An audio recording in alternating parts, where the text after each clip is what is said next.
Good morning weirs.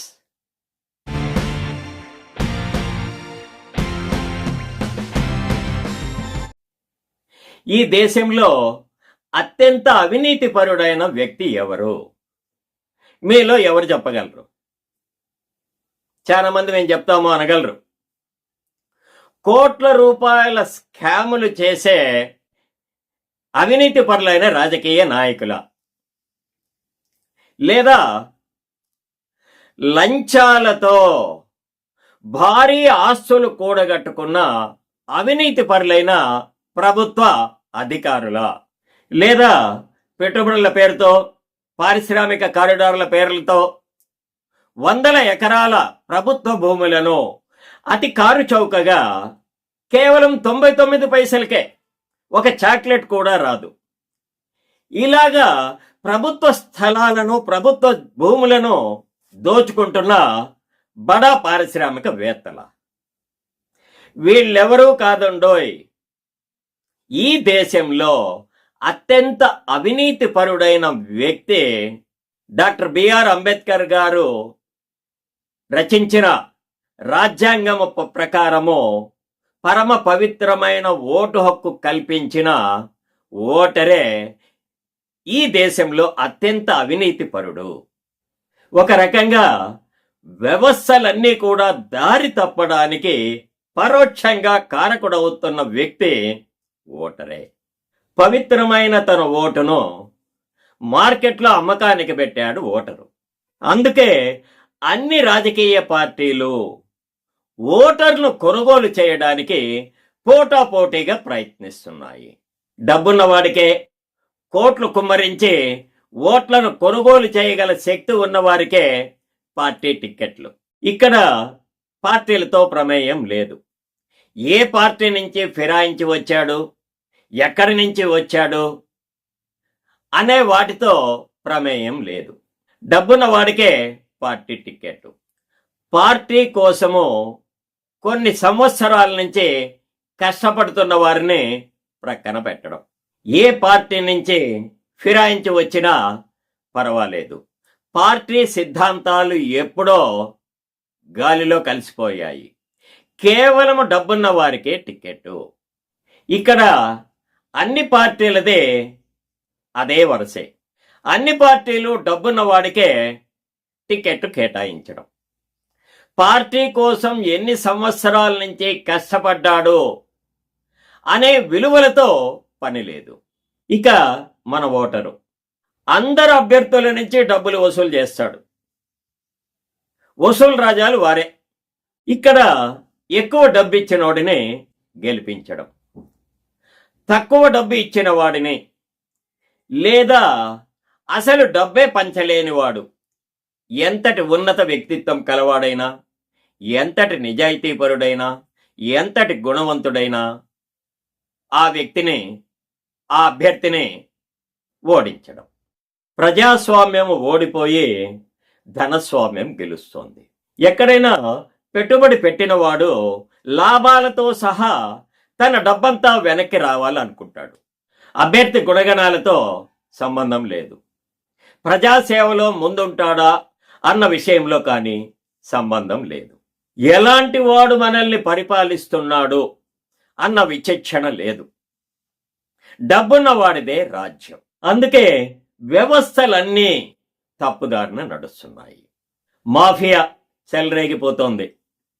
మద్యం సిండికేట్లు, ఇసుక mafia, సహజ వనరుల దోపిడీ, కాంట్రాక్టులు అన్నీ దోపిడీయే. ఎందుకంటే తను పెట్టుబడి పెట్టిన డబ్బంతా కూడా వెనక్కి రావాలి. మళ్ళీ ఎలక్షన్లో గెలవడానికి పెట్టుబడి కూడా కావాలి. అందుకే ఎంతగా వీలైతే అంతగా ప్రజాధనాన్ని దోపిడీ చేసుకోవడం. దోపిడీ వ్యవస్థ రాజ్యమేలుతోంది. ఈ దోపిడీకి అంగీకరించే ప్రభుత్వ అధికారులకు పెత్తనం, దోపిడీకి అంగీకరించని ప్రభుత్వ అధికారులకు మెమోలు, సస్పెన్షన్లు, ట్రాన్స్ఫర్లు. అందుకే కార్యనిర్వాహక వ్యవస్థలో ఉన్న అధికారులు కూడా అవినీతి పరులు అవుతున్నారు. దీనిని అడ్డుకునే వ్యక్తులపై అక్రమ కేసులు బనాయించడం. పోలీసు వ్యవస్థ, న్యాయ వ్యవస్థ కూడా కట్టు తప్పుతున్నాయి. మరి ఇంతటి అరాచకానికి కారణమో అవినీతి పరులను ఎన్నుకునే ఓటరు కాదా? మనల్ని పరిపాలించే వ్యక్తి ఎలా ఉండాలో నిర్ణయించుకోవాల్సింది ఓటరే. ఇక్కడ పార్టీలతో పని లేదు. పార్టీ సిద్ధాంతాలు, ఆశయాలు ఎప్పుడో గాలికి కొట్టుకొని పోయాయి. పార్టీ సిద్ధాంతాలు, ఆశయాలు ఎప్పుడో మట్టిలో కలిసిపోయాయి. తెలంగాణలో మొన్న జరిగిన మున్సిపాలిటీ కార్పొరేషన్ ఎన్నికలు మనం చూశాము. ఎంత రొచ్చు అయ్యాయో, అన్ని పార్టీలు ఎంతగా బురద పూసుకున్నాయో మనకు తెలుస్తోంది. ఏ పార్టీ తరఫున గెలిచారో వాటితో సంబంధమే లేదు. కార్పొరేటర్లు, కౌన్సిలర్లు అమ్ముడుపోతున్నారు. మేయర్ ఎన్నికలో కానీ, మున్సిపల్ చైర్మన్ ఎన్నికలో కానీ బీఆర్ఎస్, బీజేపీ, కాంగ్రెస్ అన్నీ కలిసి అభ్యర్థిని ఎన్నుకోవడం. ఒక చోట బీఆర్ఎస్, బీజేపీ, ఎంఐఎం కలిసి అభ్యర్థిని ఎన్నుకోవడం. ఇంకో చోట కాంగ్రెస్, బీజేపీ, బీఆర్ఎస్ కలిసి మేయర్ని ఎన్నుకోవడం. ఇక్కడ పార్టీ తమ సిద్ధాంతాలను గాలికి వదిలేసి ఏ పార్టీతో కలుస్తుందో అర్థమే కావడం లేదు. అన్ని పార్టీలు కలిసి అభ్యర్థిని నిర్ణయించేటప్పుడు ఇక ఎన్నికలు ఎందుకు పెట్టారు? ఎవరో వాళ్లే ఒక అభ్యర్థిని నిర్ణయించుకొని మేయర్ గానో, మున్సిపల్ చైర్మన్ గానో నిర్ణయిస్తే సరిపోయేది. కౌన్సిలర్లు, కార్పొరేటర్లుగా వాళ్లే తేల్చుకుంటే సరిపోయేది. ఎన్నికల అవసరం లేదు. కనీసం ఎన్నికల ఖర్చు, ఇది ప్రజాధనం, ఇదైనా ప్రభుత్వానికి మిగిలిపోయి ఉండేది. ఈ మాత్రం దానికి ఎలక్షన్లు ఎందుకు? అందుకే రాజకీయ పార్టీలతో మనకి పని లేదు. అభ్యర్థులే ముఖ్యం. అందుకే ఎమ్మెల్యేగా కానీ, ఎంపీగా కానీ ఎన్నుకోవలసిన అభ్యర్థి గుణగణాలను గమనించండి. నిజాయితీపరుడా కాదా? నిజాయితీ, నిబద్ధత కలిగినవాడా? నేర స్వభావము ఉన్నవాడా? ప్రజాసేవలో ముందుండేవాడా?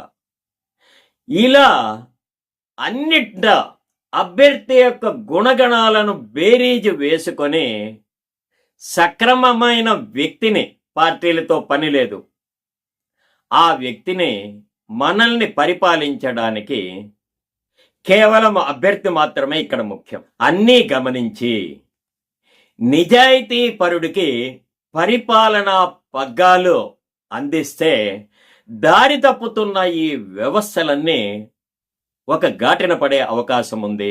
సక్రమ మార్గంలో పయనించేదానికి అవకాశం ఉంటుంది. ప్రజలకు ప్రజాస్వామ్య ఫలాలు అందుతాయి. దేశము అభివృద్ధి పథంలో పయనిస్తుంది. ఫ్రెండ్స్, నా ఈ వీడియో మీకు నచ్చినట్లయితే లైక్ చేయండి, కామెంట్ చేయండి, మీ బంధుమిత్రులకు షేర్ చేయండి. ఇంతవరకు నా ఛానల్ని సబ్స్క్రైబ్ చేయకుండా ఉంటే సబ్స్క్రైబ్ చేసి నన్ను మరింత ప్రోత్సహిస్తారని ఆశిస్తున్నాను. ఇలాంటి వీడియోలతో మళ్ళీ మీ ముందుకు వస్తాను.